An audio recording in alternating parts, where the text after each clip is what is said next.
ฟังเตะกันโค้เลยเฮ้าอาจารย์จะพึ่งปล่อยมวยนะครับเพราะว่ามุมน้ำเงินมีทุนการศึกษามุมแดงมีไหมมุมแดงเขาไม่มีครับไม่มีโอเคไปลูกไปไปโอเคจบที่หนึ่งที่เหลือเลยครับที่เหลือเลยเร็วมากนะครับที่เหลือ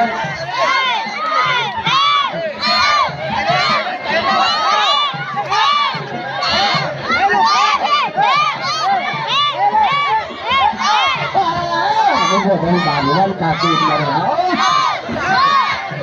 ดูดินี่เล็กสุดนะครับคุณเล็กสุดโอ้โหจะฟาดไปลูกจับไม่เป็นไรลูก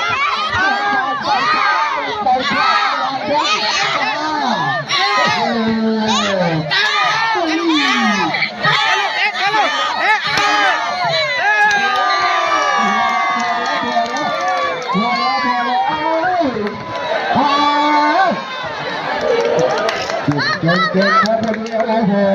คือขอแค่เพื่อนเลยลูกไม่เป็นไรลูกหายเจ็บลูกหายเจ็บนะไม่ต้องรอลูกโอ้โห